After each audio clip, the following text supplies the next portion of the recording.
Good afternoon. Welcome back. Well, today we're back on the 1966 Shovelhead. We're going to get this engine put together. Now it's been a little while, and I've ordered some parts, and I've waited on a few things, and I've put some stuff off, and obviously I've worked on a few other things between getting this thing done. But now I've got everything to button this engine up. So today we're going to focus on putting on the heads and the oil lines and the intake. So that's the video for this one. And then next we'll work on putting on the push rod tubes, push rods, getting this thing all set up so it's all ready to go. And then this engine's pretty much done. I know that I need to time it. It's not fully timed yet, and I also want to put an oil pressure gauge in, so that's something else that I'll have to do in a future video. But for now, today, we're going to go ahead and get these heads put on. We'll get this camera moved, and we'll show you what we're working with. As you can see, I've got my gaskets in place, and they're just sitting on there. I did not put any assembly lube or any kind of glue or anything like that on there to hold them in place, so they're just setting on the heads. We're going to try that. I think that's a good way to do it. I've had people tell me both ways. Some people say to glue them on, some people say not to glue them on. We're going to try not gluing these on. We're going to start with this front head. We'll get that secured in place first.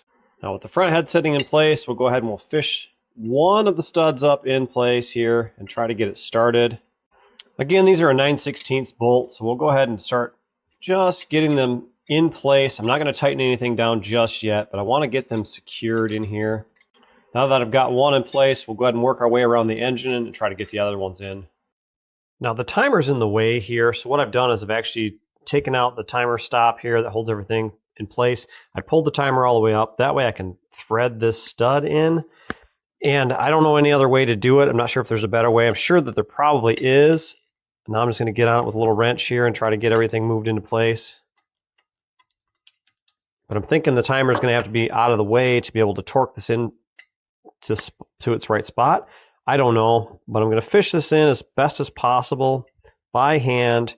And then when I have to torque it, I'll probably have to pull this timer up and out of the way. With our front head in place, everything is loose. Nothing's tightened down yet. We want to be able to move the head a little bit, and I might have to loosen this just to make it movable. But now I want to put my rear head on next, so we'll go ahead and grab that, put it in place, and then start putting those head bolts in. Now what I've done too is I've installed my oil line here. When I put the head in place, I'll get the oil line pushed into its right spot, so that way everything's kind of ready to go. I do need to put my lower oil line in as well, and then try to line everything up. Now that I've got both heads in place, everything is loose. These are able to be turned just slightly. I've got my oil lines in place as well. Again, everything's loose here, so all this stuff is ready to be moved.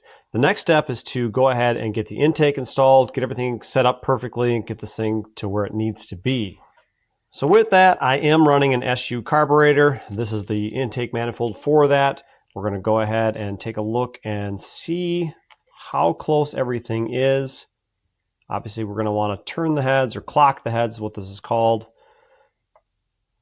So I like where that one's at. And what I'm going to do is I'm actually going to snug this one down a little bit just to keep it secure. So that head should not move now. We'll go ahead and we'll fit our intake again. And then we'll probably turn this one just a little bit as well. All right, I like that fitment as well. So we'll go ahead and we will tighten up one more head stud here just to secure it. Now again, this isn't going to be completely torqued to spec yet. I just want this to stay in its place so it doesn't move when I install this intake. Now that I have both of the heads kind of snugged a little bit so nothing should move, we're going to fit this one last time just to see how it fits. I like its fitment. So with that, we're going to go ahead and put on our rubber O-rings, and I'll probably slide them actually onto the intake here, and then we'll push it in place. Also inside the O-rings, there's a rubber gasket here that just takes up the space in between here, and that will crush against that once everything is kind of snugged in. Once you get your intake kind of close, you'll have to move the gasket around just a little bit to get everything to kind of play nicely. I know these things are kind of malleable, but they're kind of a pain in the butt too. And then once you get them close, you'll want to slide the O-ring here in between the two parts, the two halves. That way you get a good seal. Once you've got everything kind of leveled and in place, then you'll want to put on your actual, I'm not sure if these are called retainer rings or clips, but I have taken these apart, and what I like to do is I like to fish them around like so and push them up and through. and then find a place where they're happy being. Sometimes these things want to run into the head, and sometimes things are in the way, and sometimes they need to face a certain direction to make them play nicely. With both of our intake clamps mounted, everything's squared up, now it's time to go ahead and tighten this thing down. All right, now with the intake installed, it's time to go ahead and tighten up all of these head bolts. We'll go ahead and just tighten them to snug, and then we'll go through after that and we will torque them to spec. Next, we'll be torquing the head bolts to spec. They need to be to 65 pounds. What the recommendation is to do a crisscross type pattern, so across, obviously there's 5 studs in each head, and to gradually increase the poundage. So you want to do like a, let's say a 25 pound, 45 pound, and then 60 pounds. So we'll start out at 20 first, and we'll crisscross these things, then we'll move that up to 45, and then we'll move it up to 60. Well, friends, there we have it. The heads are installed on this thing. We've got our intake done, and our oil lines are on. Now I've got a couple things to button up yet. I do need to torque down the rocker box nuts on the top, and I need to go ahead and tighten down my oil lines.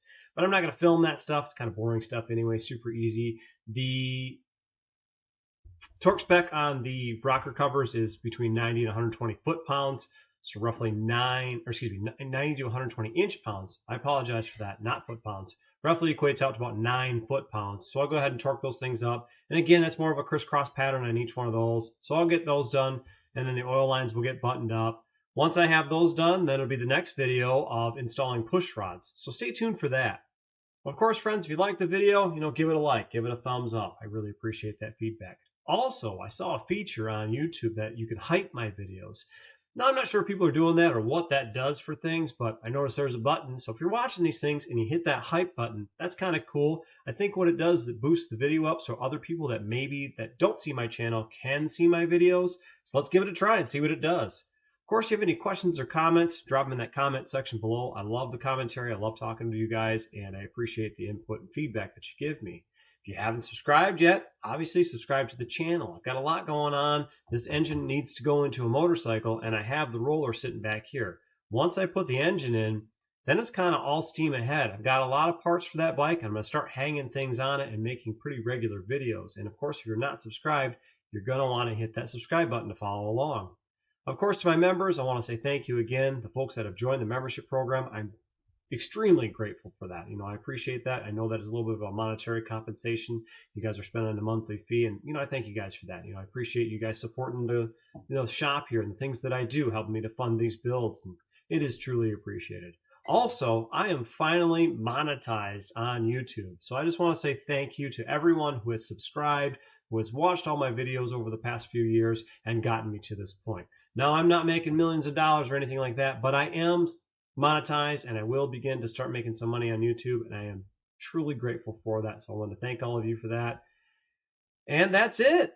That's all I've got for this one. So I need to finish the top end of this thing and be off. We'll catch you next time.